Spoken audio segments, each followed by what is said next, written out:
अस्सलाम वालेकुम जी। अगर आपने कौमी बचत और नेशनल सेविंग के अंदर इन्वेस्टमेंट कर रखी है या करने जा रहे हैं तो आज की वीडियो आपके लिए बहुत ही इंपॉर्टेंट होने वाली है। आज की इस वीडियो के अंदर हम डिस्कस करेंगे लेटेस्ट अपडेट जो कि नेशनल सेविंग ने अभी अनाउंस की है। नॉमिनी का जो कानून है, जानशी आप जो मुकर्रर करते हैं, उसके कानून के अंदर तब्दीली आई है।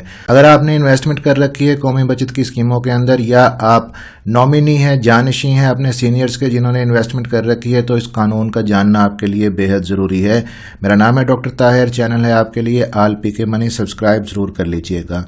तो जानशी का कानून जी अब मई 2025 के अंदर लेटेस्ट अपडेट हुआ है। नए सरमायाकार हैं चाहे पुराने सरमायाकार हैं, कोई भी स्कीम आपने नेशनल सेविंग की, कौमी बचत की ली हुई है तो इस कानून को समझना ज़रूरी है।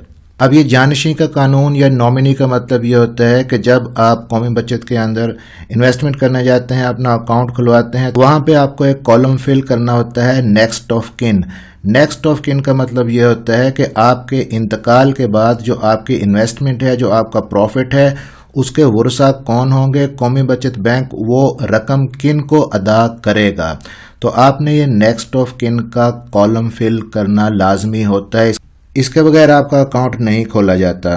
तो जानशी या नॉमिनी का मतलब तो आपको समझ आ गया होगा कि आपकी वफात के बाद आपके लवाहिकीन कौन हैं जिनको बैंक रकम अदा करेगा और प्रॉफिट आपने जो इन्वेस्टमेंट कर रखी है उसकी अदायगी करेगा।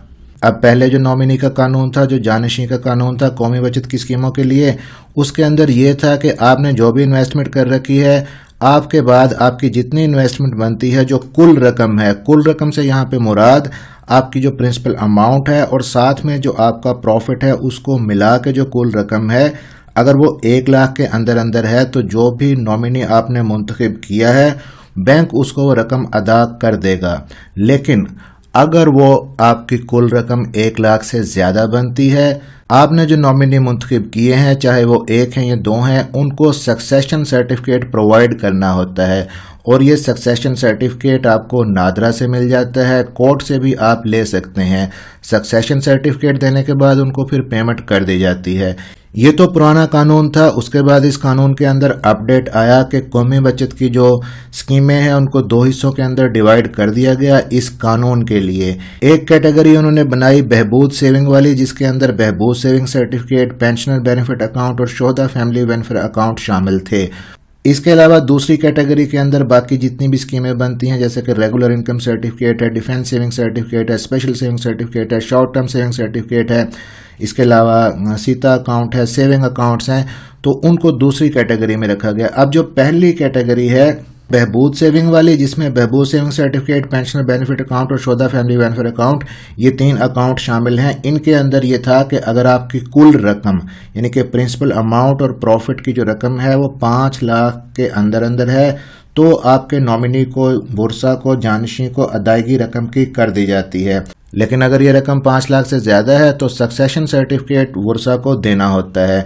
जबकि जो दूसरी कैटेगरी उन्होंने रखी थी, इन 3 अकाउंट्स को छोड़ के बाकी जितने मैंने बताए, regular income, defence saving certificate, special saving certificate, इसके अलावा शॉर्ट टर्म सेविंग अकाउंट्स, ये जो कैटेगरी थी इसके लिए कानून को वही रखा गया। यानी कि 1 लाख से अगर कम है अमाउंट तो पेमेंट कर दी जाएगी बुरसा को, 1 लाख से ज़्यादा है तो सक्सेशन सर्टिफिकेट देना होगा।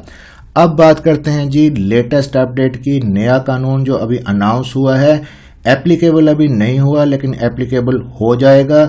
अब ये जो नया कानून है इसके अंदर अब क्या किया है कि जो बहबूद सेविंग के लिए जो कैटेगरी के लिए उन्होंने शर्त रखी थी, यानी कि अगर आपकी कुल रकम 5 लाख के अंदर अंदर है तो सक्सेशन सर्टिफिकेट के बगैर वर्सा को अदायगी कर दी जाएगी। अब इस शर्त को सभी सेविंग स्कीमों के लिए लागू किया जा रहा है। यानी आपका अकाउंट चाहे बहबूद सेविंग सर्टिफिकेट है, चाहे पेंशनर बेनिफिट अकाउंट है, या शोहदा फैमिली वेलफेयर अकाउंट है, या चाहे आपका रेगुलर इनकम सर्टिफिकेट है, डिफेंस सेविंग सर्टिफिकेट है, स्पेशल सेविंग सर्टिफिकेट है, शॉर्ट टर्म सेविंग सर्टिफिकेट या सेविंग अकाउंट्स, इन तमाम स्कीमों के लिए अब ये शर्त लागू की जा रही है कि अगर 5 लाख के अंदर अंदर है आपकी कुल रकम, प्रिंसिपल अमाउंट प्लस प्रॉफिट, तो सक्सेशन सर्टिफिकेट के बगैर वर्सा को अदायगी की जाएगी। और अगर 5 लाख से ज़्यादा बन रही है और आपकी कुल रकम, तो आपके वर्सा को, जानशी को सक्सेशन सर्टिफिकेट प्रोवाइड करना होगा।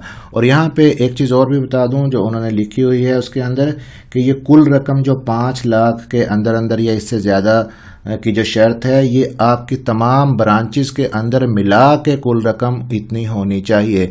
यानी कि अगर आपने एक अकाउंट खुलवा रखा है कि लाहौर के अंदर ब्रांच है, कराची के अंदर है, मुख्तलिफ ब्रांचेस के अंदर आपकी जितनी इन्वेस्टमेंट है वो मिला के अगर 5 लाख से कम है तो कोई सर्टिफिकेट नहीं देना होगा वर्सा को, अगर ज़्यादा है तो सक्सेशन सर्टिफिकेट प्रोवाइड करना होगा। मिलते हैं इसी तरह की अगली किसी इन्फॉर्मेटिव वीडियो में। अपना ख्याल रखिएगा और दुआओं में याद रखिएगा।